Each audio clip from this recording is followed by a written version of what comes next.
의뢰인은 약 2년간 교제했던 전 연인으로부터 스토킹 범죄로 신고당했습니다. 단순한 형사사건이 아니었습니다. 다른 범죄는 금고 이상의 형을 받아야 당연퇴직되지만 스토킹 범죄는 단 100만 원의 벌금형만으로도 교직을 잃게 되는 것입니다. 10년 넘게 쌓아온 교직 경력이 한순간에 무너질 수 있었던 것입니다.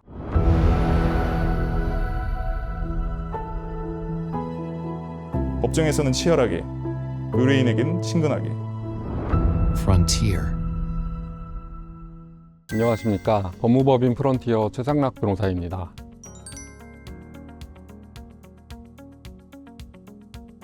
이미 끝난 관계를 정리하려다 오히려 스토킹 피의자가 되었다면 얼마나 억울할까요? 저희 의뢰인은 초등학교 교사로 만약 스토킹 범죄로 100만 원 이상의 벌금형만 받아도 교육공무원법 제10조의 4, 제6호의 3에 따라 당연퇴직되는 절박한 상황이었습니다. 10년 넘게 쌓아온 교직 경력이 한순간에 무너질 수 있었던 것입니다. 고소인은 피의자가 일방적으로 집착하며 스토킹했다고 주장했지만 저희는 냉철한 증거와 법리로 진실을 밝혀냈습니다. 결과는 경찰의 불송치 결정, 완벽한 무혐의였습니다. 오늘은 교직을 잃을 뻔했던 의뢰인을 어떻게 지켜냈는지 그 과정을 말씀드리겠습니다.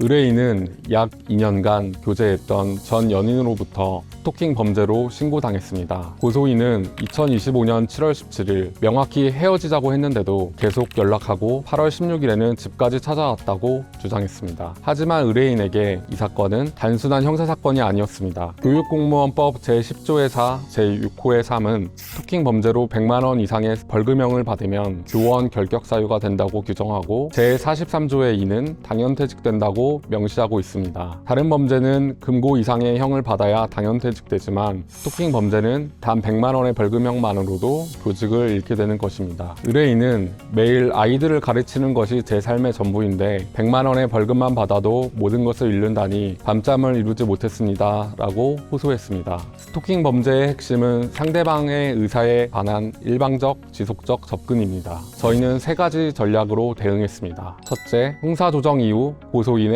먼저 연락. 2025년 5월 형사조정에서 전화 문자 금지를 합의했음에도 고소인이 먼저 탄원서를 작성하고 온라인 게임을 같이 하자고 제안했습니다. 저희는 교직을 잃을 위험을 무릅쓰고 합의를 어길 교사는 없습니다. 오히려 고소인이 먼저 연락했습니다 라고 주장했습니다. 둘째, 쌍방향 소통의 입증. 통화 기록과 문자 메시지를 분석한 결과 고소인도 피의자에게 전화와 문자를 보냈고 고소인 스스로 서로 주고받은 것도 있다고 진술했습니다. 또한 7월 26일, 8월 12일, 8월 16일 3차례 만남 중 최소 한 차례는 고소인 측 친구가 먼저 제안한 것이었습니다. 셋째, 8월 16일 방문의 정당성. 고소인이 가장 문제 삼은 8월 16일 방문은 2025년 들어 처음이었고 피의자는 고소인과 직접 대면하지 못한 채 곧바로 경찰서로 가서 상담을 신청했습니다. 이는 스토킹이 아니라 법적 절차를 통해 관계를 정리하려는 시도였습니다. 넷째, 고소인의 거짓말과 기만. 고소인은 미혼이라고 거짓말했지만 실제로는 기혼자였고 직업도 프로그래머라고 속였지만 실제로는 줄넘기 학원 강사였습니다. 저희는 교사로서 도덕적 책임감이 강한 의뢰인이 기혼자라는 사실을 알았다면 절대 관계를 시작하지 않았을 것입니다 라고 강조했습니다. 경찰서는 저희의 손을 들어주었습니다. 경찰은 다음과 같은 이유로 불송치 결정을 내렸습니다. 첫째, 형사조정 이후에도 고소인이 먼저 연락을 시도한 정황이 확인되어 일방적 접근이라고 보기 어렵다. 둘째, 쌍방향 소통이 있었으며 고소인이 명확하게 거부 의사를 표시했다고 보기 어렵다. 셋째, 8월 16일 방문은 지속적 반복적 접근이 아니었고 오히려 법적 절차를 통해 관계를 정리하려는 시도였다. 넷째, 고소인의 거짓말과 기만 행위로 인해 피의자가 관계 정리 과정에서 혼란을 겪었던 정황이 인정된다. 불송치 결정문을 받아든 의뢰인은 눈물을 흘리며 교직을 지킬 수 있게 되어 정말 다행입니다. 이제 다시 아이들 앞에 당당히 설 수 있습니다 라고 말했습니다. 억울한 스토킹 혐의 대응의 키. 첫째, 쌍방향 소통의 증거를 확보하라. 통화 기록, 문자 메시지, 게임 대화 기록, 제3자의 진술 등 모든 증거를 빠짐없이 수집해야 합니다. 특히 교원의 경우 100만 원 이상의 벌금형만 받아도 당연퇴직된다는 점을 수사기관에 명확히 알려 신중한 증거 심사를 요청해야 합니다. 둘째, 거부 의사의 명확성을 다투어라. 헤어지자는 말 한마디만으로는 명확한 거부 의사로 보기 어렵습니다. 그 이후에도 상대방이 연락하거나 만남을 제안했다면 거부 의사가 명확하지 않았다고 주장할 수 있습니다. 교원은 교직을 잃을 위험을 무릅쓰고 합의를 어길 이유가 없다는 점도 강조해야 합니다. 셋째, 관계의 전체 맥락과 교원의 특수한 지위를 설명하라. 관계가 어떻게 시작되고 끝나게 되었는지 전체 맥락을 설명하고 상대방의 거짓말이나 기만 행위가 있었다면 이를 명확히 제시해야 합니다. 무엇보다 교원은 100만 원의 벌금형만으로도 당연퇴직되어 평생의 커리어가 무너지게 된다는 점을 수사기관에 반복적으로 강조해야 합니다.